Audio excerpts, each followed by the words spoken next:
வணக்கம். வெற்றி தோல்வி வாழ்க்கையில பாத்தீங்கன்னா எல்லாத்துலயுமே ரெண்டு பக்கம் இருக்கு. வெற்றி தோல்வி அப்படின்னு. அதாவது நீங்க வெற்றியாளனாக வர வேண்டும் என்றால் நிறைய தோல்விகள் கடந்தாகணும்.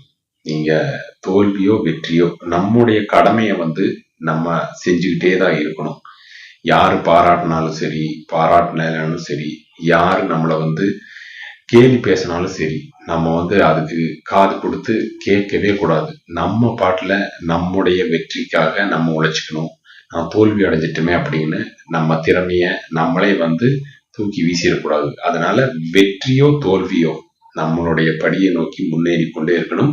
நம்முடைய திறமையும் நம்முடைய நேர்மையும் நம்மளை ஒரு நாள் வெற்றியாளனா மாற்றும்.